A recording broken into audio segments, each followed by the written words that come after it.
Another Fed op. Former CIA officer says Ryan Routh was almost certainly speaking with FBI agent before attempted Trump assassination. There is no way to justify him getting on golf course with rifle. We've got all this and more today on the Week in Review by Gateway Pundit.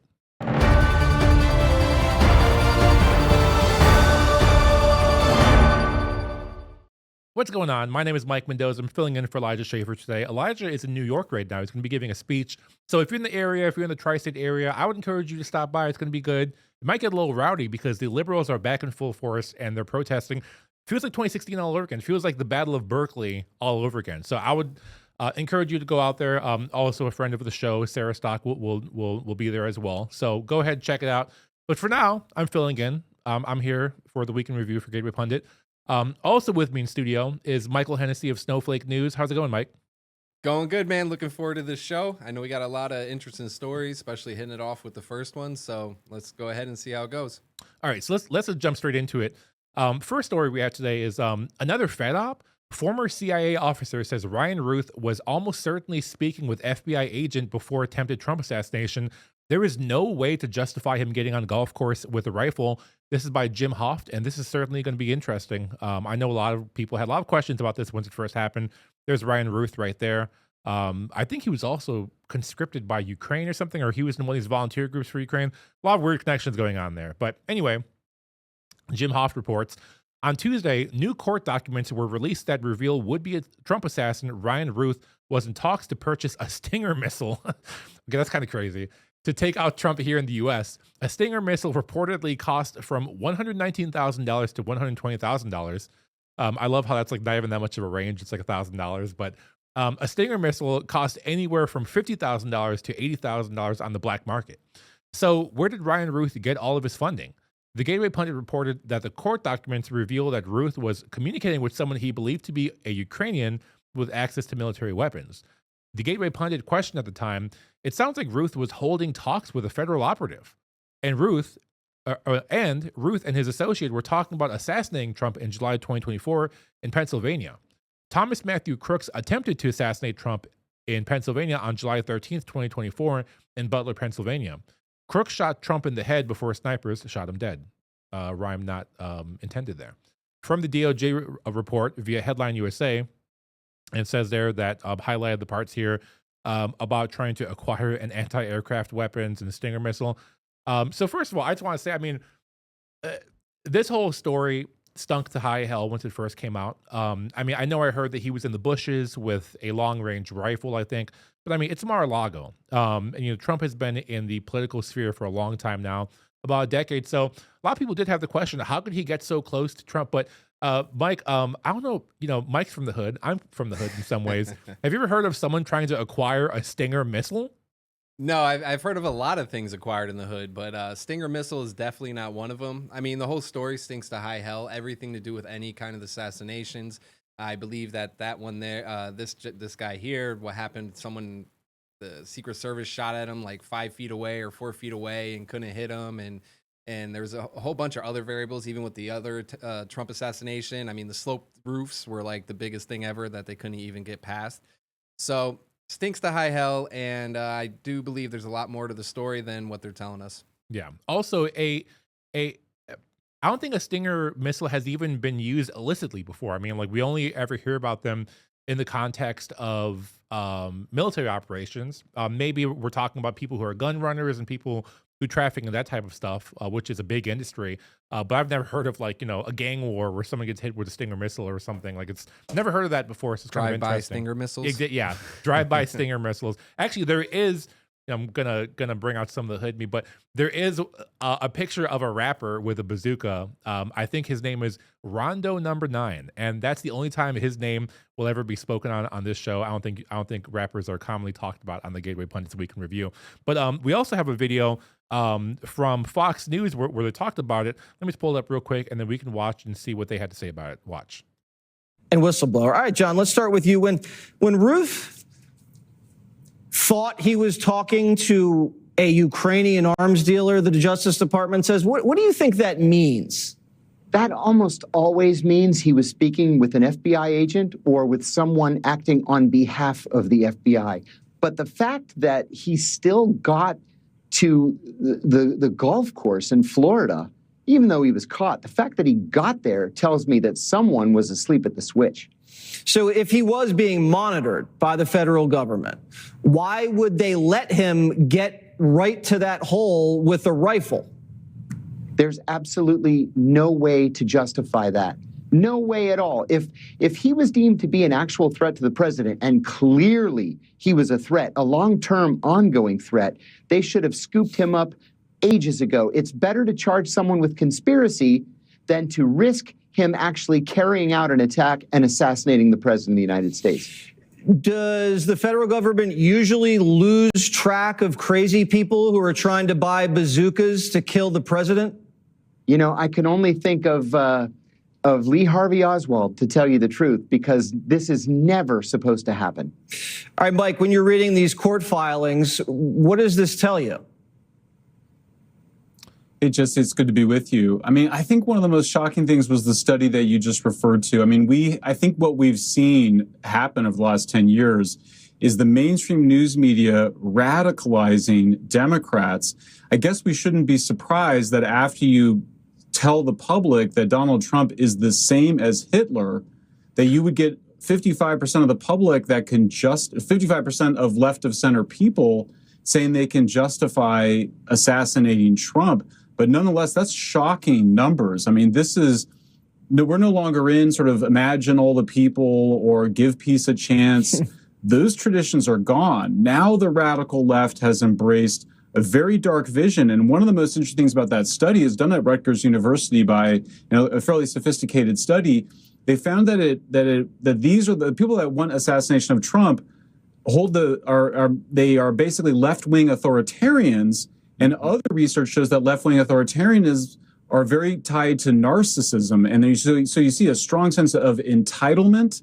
Anybody that wants to kill somebody has a sense of entitlement and a sense of grandiosity. I want to watch the entire clip because it's a little long and I want to get through the rest of the stories there. But he said one thing that I thought was very important. It's not just a radical leftist. He was saying that people who are even left of center, and it is kind of true. I mean, if you're from any big city, a lot of people there, I've talked about this term before because this term has always resonated with me, but Andrew Breitbart always talked about default liberals, people who live in big cities who feel like they just need to be liberal because they live in New York City or Chicago or LA or whatever. But I mean, even some of those people, I mean, I live in Florida right now, but there are some places that, if you go outside of where you're from initially, like if you go to big cities, there are people who aren't very political, who don't really watch news, who don't keep up with anything, but they still feel, or they still kind of give the same narratives that radicals say about saying Trump is Hitler. And obviously, if Trump is Hitler, what did Hitler do? Killed 6 million people, or actually some people say even higher once you account for gypsies, Jehovah's Witnesses, other ethnic groups, Polish people. Some people say as high as 12 to 15 million. So what does that lead to? Oh, well, then we have to stop this guy before he gets too far and he kills people or he commits a genocide. So yeah, people have been radicalized. It's sad to see, but this whole story, it was just weird from the very beginning, and it's just funny. He was looking forward to get a Stinger missile, and next question is, where does he even get the money to drop $120,000 on a Stinger missile? I mean, most Americans can't even make car payments or their rent. Meanwhile, this guy is buying a six-figure Stinger missile to carry out an ideological attack. It's crazy. But anyway, on to the next story. JD Vance slaps down RINO traitor Mitch McConnell after he tries to block another nominee, Ben Q reports. There's the man himself, Mitch McConnell. I know a lot of people's favorites, politician Mitch McConnell. Vice President JD Vance slammed former Senate Republican leader Mitch McConnell for voting against President Trump's pick for a top Pentagon role. McConnell was the sole Republican to oppose Elbridge Colby's nomination for the Pentagon's Undersecretary of Policy position, the third highest position in the Defense Department. Posting on the X platform, Vance denounced McConnell's act of political pettiness. Mitch's vote today, like so much of the last few years of his career, is one of the great acts of political pettiness I've ever seen, Vance wrote. That's the tweet right there. In his statement justifying the vote, McConnell criticized Colby's previous remarks advocating a shift in U.S. national security priorities toward the Indo-Pacific at the expense of other regions. The prioritization that Mr. Colby argues is fresh, new, and urgently needed is, in fact, a return to an Obama-era conception of a la carte geostrategy, he wrote. abandoning Ukraine and Europe and downplaying the Middle East to prioritize the Indo-Pacific is not a clever geopolitical chess move. And yeah, one thing with Mitch McConnell, we've known for a long time now, this guy is not on our side. It was disappointing to see. I think that Trump had endorsed McConnell, or he like gave some kind of support for him recently. So that's disappointing to see. I think that Trump is trying to just play the game. He's trying to just, because obviously he has so many people against him. He has to, the people who are ostensibly on his side, he's trying to keep on his side. So I can see the politics of it. It's really easy for us to armchair quarterback from our perspective and say, oh, anyone who's not 100% on side with me, Trump shouldn't be supporting. But, it's a little bit more complicated when there's people who are out to kill you, when there's people who are about to trying to kill your political career, if not you physically. So, I'm not going to say that I know every aspect of what's going on, but hey, there's a lot of different factors that go into play. But I mean, I think what is good, I remember during the election, Mitch McConnell came on stage, I believe, or maybe that was Lindsey Graham with Trump, and then he got booed. Even if that wasn't McConnell, I think people know what's up with Mitch McConnell now. So, anyway, but one thing I want to tell you guys about is that, there's a lot of craziness going on in the stock market right now. Actually, stuff kind of did rebound a little bit, thankfully, today. But, I mean, we don't know what's going on. I mean, the tariffs are kind of back and forth. But, one thing I just saw recently was that Warren Buffett invested over $50 billion in energy, which, energy is something that's never going away. Billionaire Ken Griffin increased his oil investments by 150%, which is pretty substantial for someone who is, such a big investor. Even Elon says we can't live without oil, which is, obvious. But here's what Wall Street isn't telling you. There's a smarter way to profit from oil than just buying stocks. It's a unique investment that lets you collect monthly royalty checks from America's richest oil fields. Now, you're not buying shares in a company. It's not how it works. You're getting direct ownership in oil-producing properties. And I mean, you can start investing with just $25. It's not that hard, really. You can learn more about the #1 oil royalty play for 2025 at ElijahOil.com. That's our custom link. So go to ElijahOil.com and then discover how you can start collecting monthly oil royalty checks starting today. It's really simple as that. And I mean, like I said, it just starts with $25. It's nothing like you have to invest $1,000 in it, like into a brokerage account. You can get started that easily. So I highly encourage you check out ElijahOil.com. They have a video that explains everything. I think it'll be worth your while. So anyway, on to the next story. Incoming, DOGE team makes huge discovery to be revealed soon. White House spokesperson, which, by the way, I had to look it up earlier. Spox means spokesperson. I didn't know that before. I had to look it up during the show last episode that we did. But Christina Lila reports. That's a little bit of industry lingo, I guess. I didn't know that. I don't know. But White House Press Secretary Caroline Leavitt on Tuesday revealed Elon Musk's DOGE team made a huge discovery. There has been a discovery. I hate to leave you hanging on the cliff, but I don't want to get ahead of the president on that. But I can confirm there has been a discovery, but it's not quite ready for release. We have a video here that I can pull up in just a second here. But, DOGE has been really going out of their way to, make these groundbreaking discoveries. Some stuff we knew. I mean, we knew that there was there was waste in the private sector. Did we know to what extent?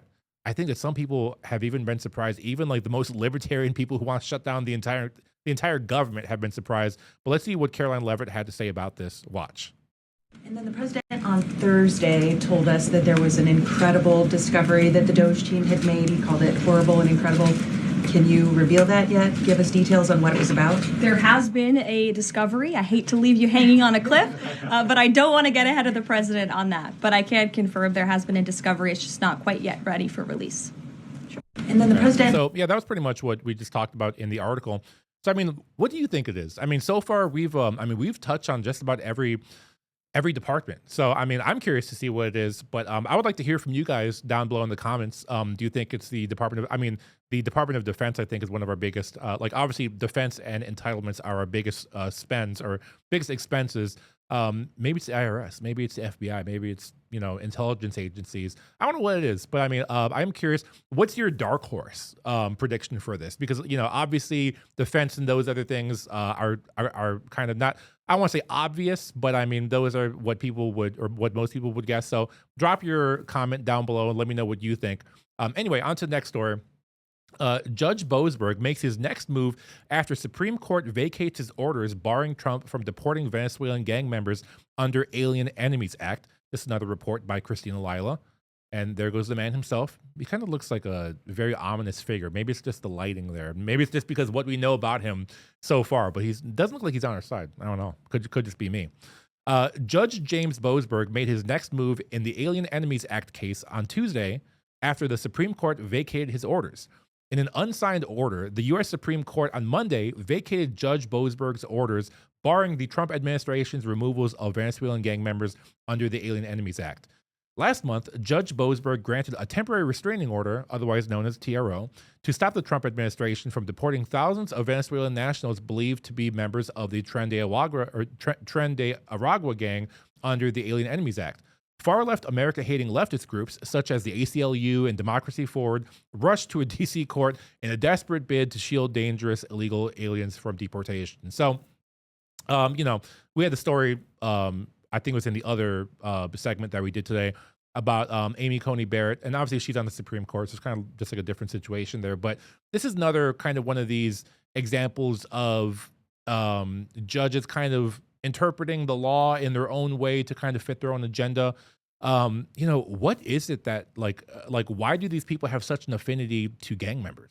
Isn't that strange? I grew up with some gangs where I grew up. No one that was level of like MS-13 or like Tren de Aragua. I actually don't know a lot about that gang specifically, but I'd imagine they're probably similar to MS-13. So, what is it? Let's just give them the benefit of the doubt. I think that these judges, ACB and Boasberg, they're thinking of the women and children who are coming from these different countries. Sure, I'll grant them that. But you have to accept that in these countries that there are these very insidious actors and these very dangerous and violent actors too. So, we can't discount that. We have to make sure that we know who's coming to the country. Whenever people want to come here illegally, they have to jump through all kinds of hoops. But when you're coming from a country that's very well known to be controlled by gangs and cartels, that's just fine. But if you're migrating, I actually just met a woman from Hungary the other day, and she was telling us about the immigration process. It's a nightmare, and she's very smart. Her husband worked in a very prominent field. They would give a lot to the country if they could move here, and to be fair, they did move here, but after a whole rigmarole of jumping through all these hoops just to be naturalized as a citizen. And then, but people who are gang members or come from third world countries can just cross the border, and then judges are bending over backwards to make sure that they can stay here. It's completely ridiculous, but no, it's not ridiculous. It's my pillow. And I want to talk about Mike Lindell because, we talked about Mike Lindell earlier. Mike Lindell is a true patriot. He's a friend of my family's. I've never talked to him personally, but we know him very well. Not me, but my family knows him very well. He's done a lot for my family specifically, and he's done a lot for the country. And his employees want to personally thank you for your continued support of My Pillow. And right now they have this big allotment of their bed sheets that were supposed to go to these big box stores this spring. Well, they did it again. This whole thing with the stores canceling them because of political beliefs. But thankfully that supports you guys now, because now you can capitalize on some of the discounts. They have Giza Dream Queen size, which is normally $139.98. Now it's only $70 or $69.99 to be specific. King size, only $79.99, and Percale Queen size normally $89.98. Even if you go to Target or Walmart, sometimes the prices aren't that good. And even if they are close to that price, the quality is nowhere near good. Ask anyone who's ever used a MyPillow sheet or pillow before. It's just a world of a difference in terms of quality. So go to mypillow.com and use promo code Elijah, or call 800-210-8491. Again, that's 800-210-8491 if you use the phone to order things. I've never done it personally myself. Some people do, or you can do mypillow.com, use promo code Elijah, and they have free shipping options available. So not only are you saving on some of these products, but you're also saving on the shipping, and you're supporting Mike Lindell. True patriot, was there when Trump had the election stolen, allegedly. I think we can just say it now. Allegedly, in my opinion. Just be safe. That's just my personal opinion. But Mike Lindell is a true patriot, and we want to make sure that we support him, because obviously he supports this show and other things and other American companies too. So check him out. Again, promo code Elijah, or call the number 800-210-8491. So on to our last story here. New North Carolina Supreme Court Halts' previous order requiring verification of 65,000 ballots in hotly contested judicial race. Another article by Christina Lila. This is like the Christina Lila show today. So she's getting, and then check her out. And by the way, if you're on Gateway, once you see someone's article, if you want to read more by that person, you can click their name and it shows you all their articles. So I would highly suggest that you check out some stuff by her. We love Christina. We also love Jordan Conradson, Cullen Linebarger, all these people at the company. I mean, they're just phenomenal journalists. So anyway, out to the story. The North Carolina Supreme Court halted the previous order from the state appeals court requiring the verification of 65,000 questionable ballots. This case has been bouncing around between state and federal courts. Last week, the North Carolina Court of Appeals ruled that approximately 65,000 ballots cast by voters with incomplete registration information, missing photo ID, or submitted by individuals who have never lived in North Carolina may be invalid under state and federal election law. The 2-1 decision was authored by Judges John Tyson and Fred Gore, both registered Republicans. Judge Tobias Hampson, a Democrat, dissented. The court ordered election officials across the state's 100 counties to notify affected voters, giving them 15 business days to prove they are legally eligible to vote, or their ballots could be tossed out, handing conservatives a chance to reclaim a critical seat on the state's highest court. So, we've talked about this before. This is another one of those things where it's like they're bending over backwards to justify people who aren't supposed to be voting to vote. Just like how they bend over backwards to make sure that people from third world countries and gang-infested, cartel-run countries, they're just bending over backwards to make sure they can come in. Meanwhile, people who actually vote the honest way, who aren't harvesting ballots allegedly, or who aren't doing some untoward means of getting their vote in. They're just trying to find any ways to cook the books. They're trying to find any ways to inflate the numbers. And we've seen this time and time again. 2020, even in this last election. I mean, I guess I haven't really heard much about about any election fraud in last election. One thing I say about the last election is that I liked where we were before last election, in so much as that people doubted the electoral system, but now it's like now that Trump won, people agree with it now, and now people are thinking everything is perfectly fine. I don't think it is. I think it's a little bit more complicated than that. Or maybe the liberals just didn't have the will to fight us that much. They just really didn't want Joe Biden in there. And then, frankly, they knew that Kamala wasn't going to be any better. So anyway, with all that said, this has been another episode of the Week in Review by Gateway Pundit. I would encourage you guys to go to gatewaypundit.com, join the mug club. Like I always say, it's a very weighty mug. It's very solid, good production quality. These logos are embossed on here, so if you throw it in the dishwasher, if you wash it too hard, or if you have it in heat or something, it's not going to chip off. Very good, very weighty. You can even plant or put some soil, put a little plant in here. It'll look cool, I think, personally. I don't know, maybe it's too hipster of a thing to do, but join the Mug Club. That's one way that you can support us. You can support Christina Lila that way. You can support Jim Hoff that way. You can support Jordan Conradson, Ben Q, all these people this way. So I would encourage you to go there. Also check out our sponsors, My Pillow and Oil Oxford Club. Check it out. Sorry, I had a little bit of a brain fart there, but check those out. Those will be in the description. Also, thank you to Michael Hennessy, aka Snowflake News. If they want to follow you on any socials, where can they follow you, Mike? Perfect. You can actually follow me on either Instagram or X at snowflake_news. Just groundbreaking stories. Try to get the truth out there as much as possible, and the corrupt political system that we have going on. So definitely check it out. All right, awesome. Sounds good. And, if you want to follow me, I don't use social media too much, but I mean, maybe once I get enough followers, I'll start tweeting a little bit more. But my name is Mike Mendoza. On Twitter and Instagram, it's Mike Mendoza, JPG. You can follow me there. And again, as my good friend Elijah Schaefer says, God bless America, and we'll see you in the next one.